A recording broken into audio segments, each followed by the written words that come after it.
నమస్కారం, నా పేరు రాజేశ్వరి. నేటి సిటీ న్యూస్కు స్వాగతం. అలింకో సంస్థ సహకారంతో మంచిర్యాల పట్టణంలోని దివ్యాంగులకు జిల్లా కలెక్టర్ కుమార్ దీపక్ ఉపకరణాలు పంపిణీ చేశారు. ఈ సందర్భంగా జిల్లా కలెక్టర్ మాట్లాడుతూ జన్మతః దివ్యాంగులైన విద్యార్థులు కానీ ఏర్పడిన అంగవైకల్యంతో కానీ దివ్యాంగులుగా ఉన్నటువంటి విద్యార్థులు అధైర్యపడకుండా ఉపకరణాల సహాయంతో నిత్య జీవిత కార్యక్రమాలను నిర్వహించుకుంటూ ఉన్నత చదువులు చదువుకోవచ్చని అన్నారు. ఉపకరణాల వాడకంపై శిక్షణ కూడా ఇవ్వడం జరుగుతుందని, సైన్స్ బాగా అభివృద్ధి చెందిందని, దివ్యాంగులైనప్పటికీ ఉపకరణాలను ఉపయోగించుకొని మంచి జీవితాన్ని పొందాలని తెలిపారు. ఈ కార్యక్రమంలో దివ్యాంగుల శాఖ అధికారులు, జిల్లా విద్యాధికారి యాదయ్య, మండల విద్యాధికారులు, ఉపాధ్యాయులు పాల్గొన్నారు.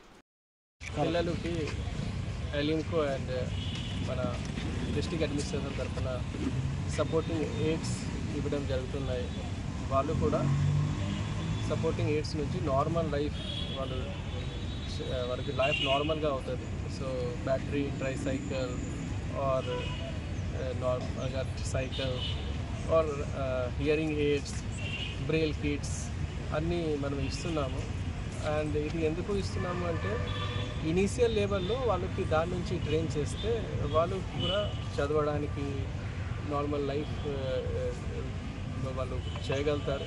సో దట్ ఈ ఒక మేము చెప్తామంటే ఒక ఈక్వల్ సొసైటీ లాగా మనం ఏర్పాటు చేయగలుగుతాం. వాళ్ళు కూడా చాలా ఇంటెలిజెంట్ అది ఉంటారు. మనం ఇప్పుడు కూడా సందర్భంగా స్టీఫెన్ హాకిన్స్ గురించి డిస్కస్ చేశాను. సో వాళ్ళకి కొంచెం మనం ఇనీషియల్ నుంచి పేరెంట్స్ నుంచి సిస్టమ్ నుంచి ఎయిడ్స్ అండ్ అప్లియన్సెస్ దానికి ఎట్లా వాడాలి అది మనం కరెక్ట్గా చేస్తే they'll be able to, suppose ఒక లోకోమోటివ్ డిసబిలిటీ వాళ్ళు ఉన్నారు, వాళ్ళకి మన లోకోమోషన్ సంబంధించిన ఏమైనా మూవ్మెంట్ సంబంధించిన ఇష్యూ ఏమైనా ఉన్నాయి, దానికి మనం సార్ట్అవుట్ చేస్తే మిగతా అన్నీ వాళ్ళు నార్మల్ పర్సన్ లాగా ఉంటారు. హియరింగ్ డిసబిలిటీ ఉన్నాయి, దానికి హియరింగ్ ఎయిడ్స్ నుంచి మనం మంచిగా వినగలుగుతారు. తర్వాత స్పీచ్ థెరపీ ఇస్తే వాళ్ళు కూడా కొంచెం టైంలో నార్మల్ అవుతారు. సేమ్గా ఇప్పుడు ఎన్ని శాతం మనకి ఈ విజన్ ప్రాబ్లమ్స్ ఉంటుంది, దానికి సంబంధించిన కూడా వచ్చింది. అండ్ ఏమీ లేవు తర్వాత there are aids and appliances or braille లిపి పర్టికులర్గా ఫర్ ది. సో అన్నీ మనము దానికి వాడితే వాళ్ళు సేమ్గా యాజ్ నార్మల్ పర్సన్ ఎట్లా వాళ్ళకి లైఫ్ ఎట్లా ఉంటుంది సేమ్గా వాళ్ళు కూడా లైఫ్ ఉండవచ్చు. సో దానికోసం ఈరోజు పెట్టాము. అలింకో సంబంధించిన విద్యా శాఖ డిపార్ట్మెంట్ మంచిగా సంబంధించిన అందరూ ఈరోజు ఉన్నారు, అన్ని రకాల ఏర్పాటు చేశారు. మనకి భవిత సెంటర్ కూడా ఉన్నాయి.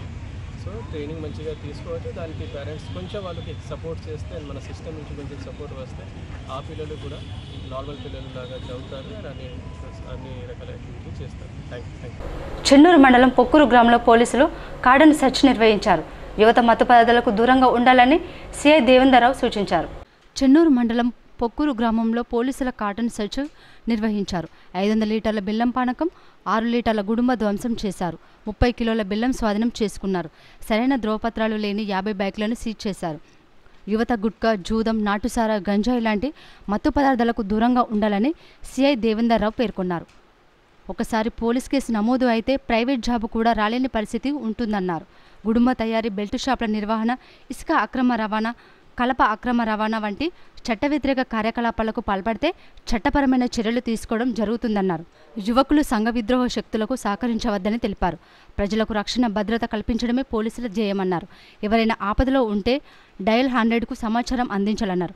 గ్రామంలో అనుమానాస్పదంగా ఎవరైనా కనిపిస్తే వెంటనే పోలీసులకు సమాచారం ఇవ్వాలన్నారు. నడుస్తుంది కాబట్టి అది చేయకుండా ఉండడానికి మేము చెప్పడానికి వచ్చినాం. చేస్తే ఏమైతే కేసు చేస్తాం. కేసు చేసిన తర్వాత ఆ చట్టం తన పంతాన్ని చేసుకుంటూ పోతుంది. అది వేరే విషయం. దాంతోపాటు ఎవరు కూడా ముఖ్యంగా రాబోయే రోజులలో ప్రధానంగా చెప్పేది ఏంటంటే సీట్స్ మీద ఉన్నాం కొంచెం మెత్తగా మందలించడానికి వచ్చినాం.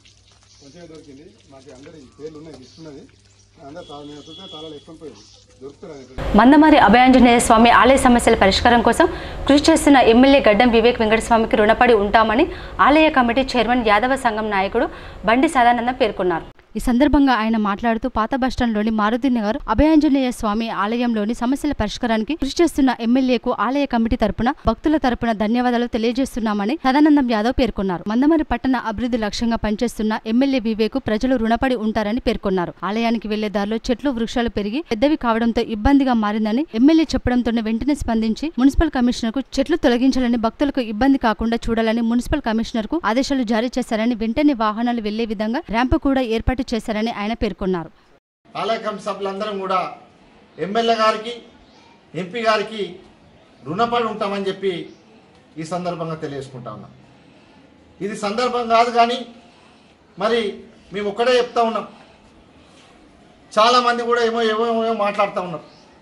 ఇంకా కొందరైతే ఎవడో అవగాహన లేని మనుషులు కూడా ఎమ్మెల్యే గారి మీద అవాకులు చవాకులు పేలుస్తూ ఉన్నారు. నేను ఒక్కడే చెప్తా ఉన్నా, ఇవాళ ఎమ్మెల్యేగా గెలిచిన తర్వాత 15 నెలలు మాత్రమే అయితే ఉన్నది. 15 నెలల్లో దాదాపుగా ఒక మందమరి మున్సిపాలిటీ కాదు, మందమరి మండలంతో పాటు చెన్నూరు కాన్స్టిట్యూన్సీలో ఉన్నటువంటి అన్ని మండలాలు ఇవాళ చెప్తే ఒడవనటువంటి పరిస్థితి. చెన్నూరులో పోయే రహదారిలో కానీ అన్ని మున్సిపాలిటీలలో కానీ ఇవాళ ఉదాహరణ ఒక్కటే చెప్తా ఉన్నా.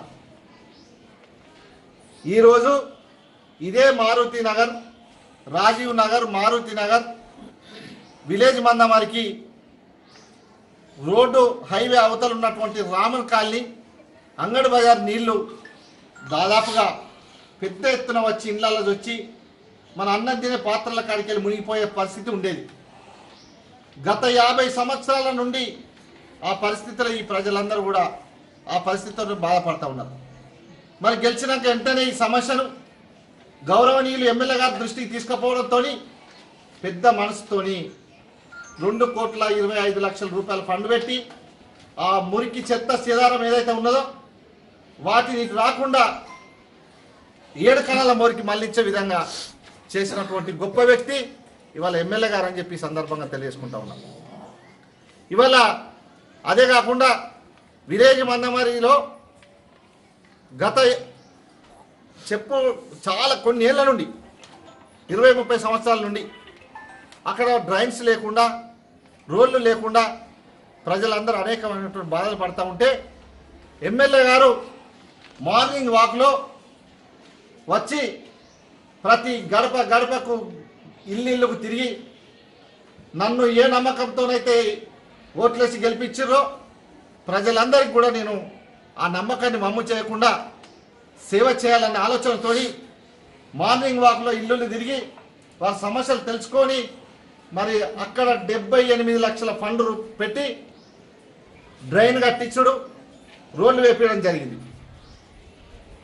మొన్న ఇదే మారుతి నగర్లో 23 వార్డులో మార్నింగ్ వాకింగ్ వచ్చినప్పుడు ఇక్కడ శ్రీమంత్ అల్లపాక అన్నమాచార్యుల వర్ధంతి సందర్భంగా ప్రఖ్యాత పుణ్యక్షేత్రం తిరుమల తిరుపతి దేవాలయంలో నిర్వహించిన కోలాట నృత్య ప్రదర్శనలో మందమరికి చెందిన మహిళలు పాల్గొని కోలాటాల ప్రదర్శన నిర్వహించి ఆకట్టుకున్నారు.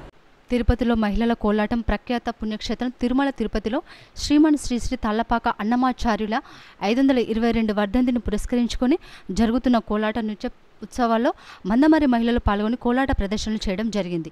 గత 3 రోజుల క్రితం మందమరి నుండి వెళ్లిన మహిళల బృందం 2 రోజుల పాటు తిరుపతిలోని అలిపిరిలో నృత్య ప్రదర్శనలో పాల్గొన్నారు.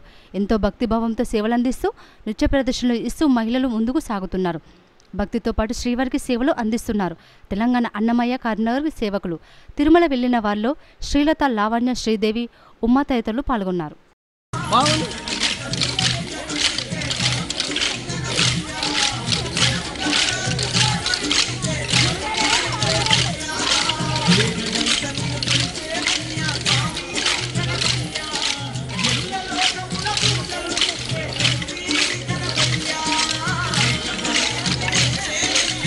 నస్పూర్ మున్సిపల్ అవుట్సోర్సింగ్ కార్మికులకు వెంటనే పెండింగ్ వేతనాలు అందజేయాలని మున్సిపల్ కాంట్రాక్టు కార్మిక సంఘం గౌరవ అధ్యక్షుడు దేవి సత్యం డిమాండ్ చేశారు.